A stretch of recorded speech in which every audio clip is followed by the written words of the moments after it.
Welcome to EST classes. My name is Subrat and today we will discuss two important theories of international trade.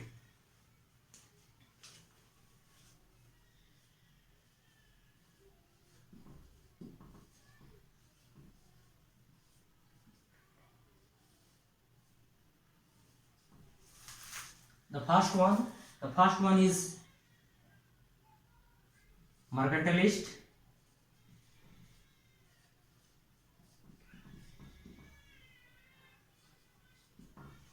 and the second one is absolute advantage theory. Absolute advantage theory. So prior to Adam Smith, there are some economists. They advocated some idea that is well known as mercantilist theory. So the classical theories or the classical economists were primarily concerned about growth economics, and their focus was to increase the wealth of nation. And regarding this, mercantilism is our first theory. Though these theories were not so popular nowadays, but still it is an important theory. These are two important theory which help to understand the evolutionary process of international trade. So during the time 16th to 17th 50 AD, during this period, mercantilism theory or mercantilist theory were more popular in Western Europe. They are concerned about growth of nation. They advocated export promotion and import restriction, because during that time the import payment were paid by way of bullion, by way of precious metal. So in case a country's export is less than import, then that country experience trade deficit, and because of trade deficit, the outflow or outward movement of gold or situation of outward movement of gold arise. On the other hand, in case of surplus in trade, that means export is greater than import, then that country earn gold by way of international trade, which definitely increase wealth of that concerned country. So here, if there is two countries, then one is the gainer and the other one is loser. According to mercantilist theory, if one is gainer, then the other one is loser. So that's why it is called zero sum game. So we write down some important points about mercantilist theory. So as we discussed, classical economists were primarily oriented or focused on growth economics, and their prime focus is to increase the wealth of that country, wealth of that nation.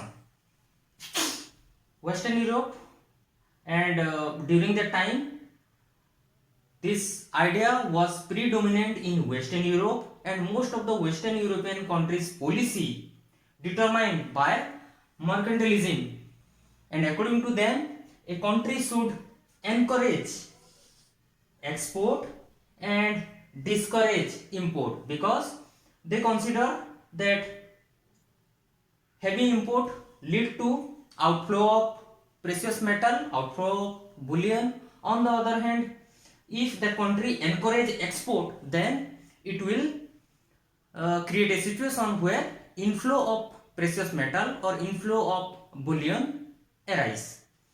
Then country's wealth depend upon the balance of export minus import.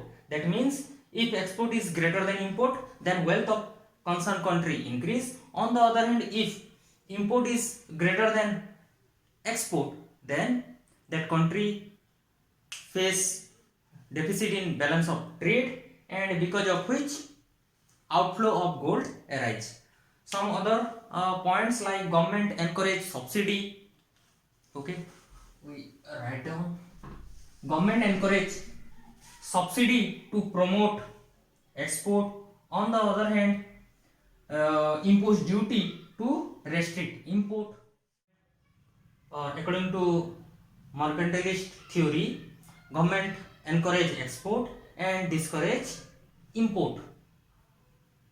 So government should play an important role in encouraging export using subsidies.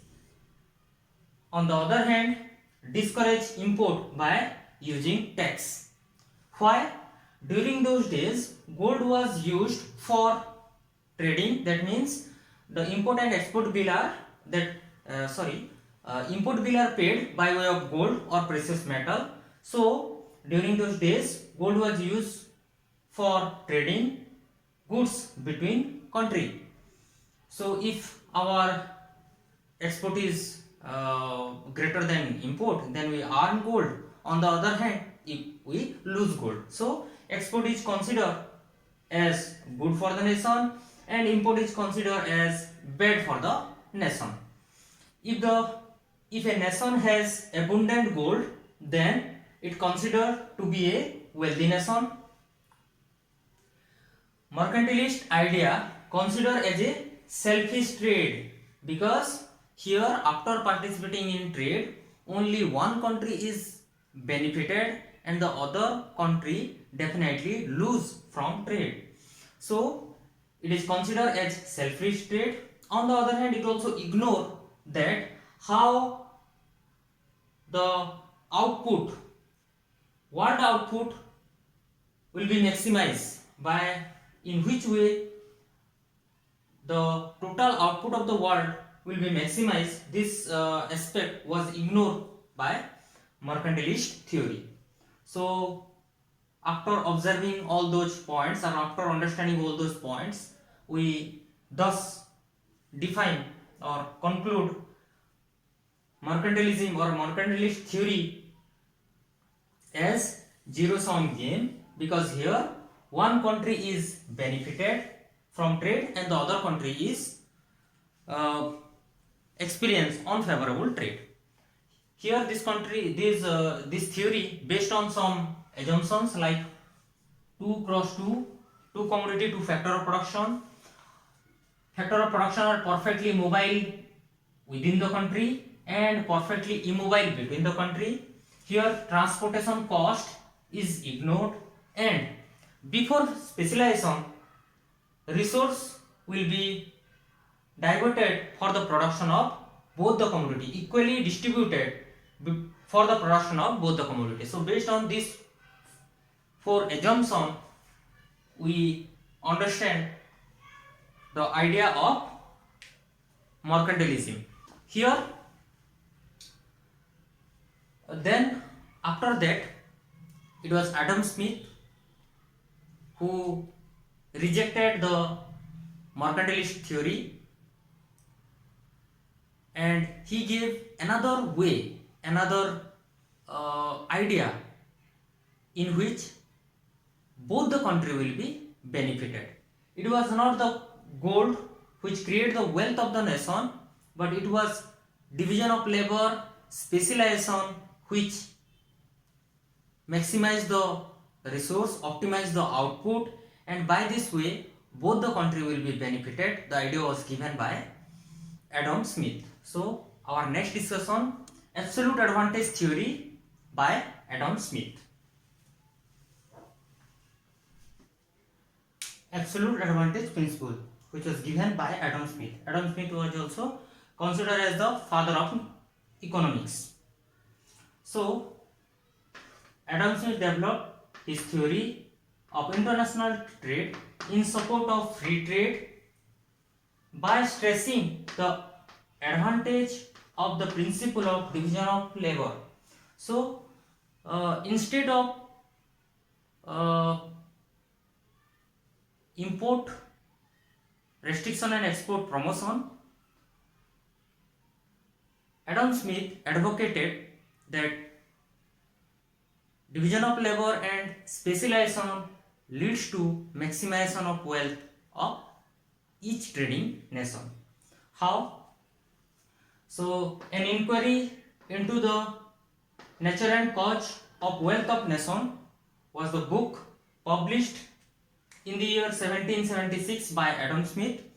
Prior to this book, there were also several books published by Adam Smith, where also he mentioned about how trade between two countries is possible, or about the concept of absolute cost advantage. So it was specialization and division of labor, and specialization and division of labor depend upon the size of the market, and if larger the size of the market, if the market size increase, then definitely which automatically lead to greater degree of specialization and greater degree of division of labor. So the classical economists were primarily concerned about two questions: after trade, what a country should specialize, what it will export, and what it will import. So prior to this, or according to mercantilist theory, one trading partner will be the gainer and the other will be the loser. But according to Adam Smith, or according to his principle, absolute cost advantage principle, after participating in trade, both the country will be benefited if they adopt the principle of specialization and division of labor. That means, suppose there are two countries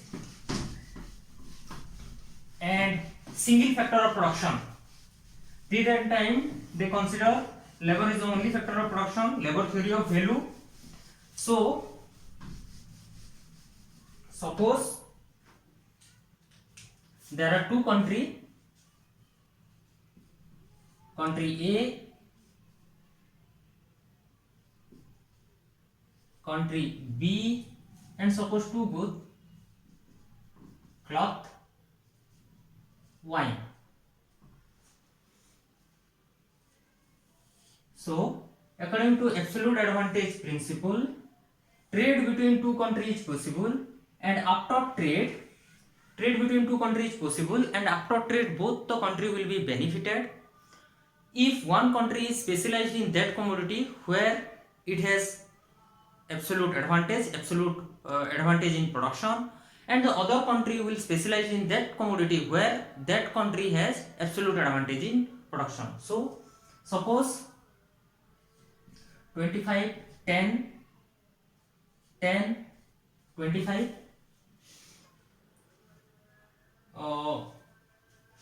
one labor can produce, one labor unit can produce in one day. Suppose we take one labor unit can produce in one day in country A 25 unit of cloth and 10 unit of wine. On the other hand, in country B 10 unit of cloth and 25 unit of wine. So from this table it was clearly indicated that in country A labor are efficient in the production of cloth, and in country B labor are efficient in the production of wine.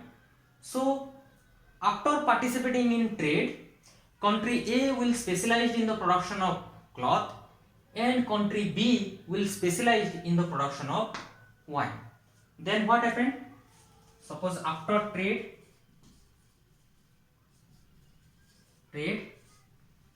same,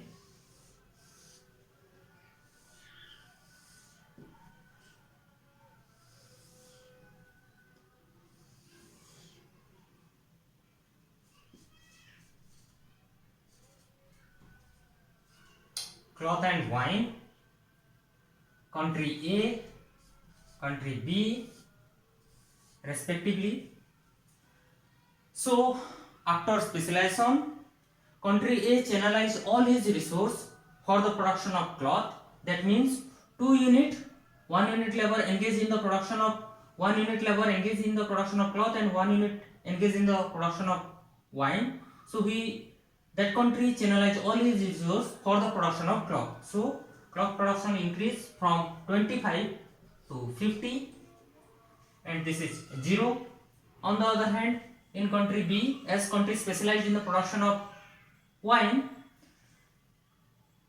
that country channelized all its resource for the production of wine, and by this way 0, and this is 50.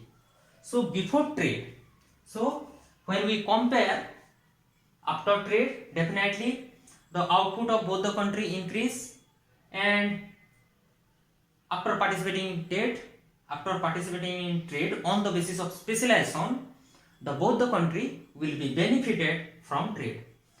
There is also another gain, as we discussed in our mercantilist theory.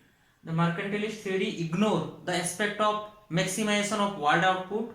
Here, prior to trade or before specialization, with the utilization of same resource, the total world production is 35 plus 35, that means 70 world production.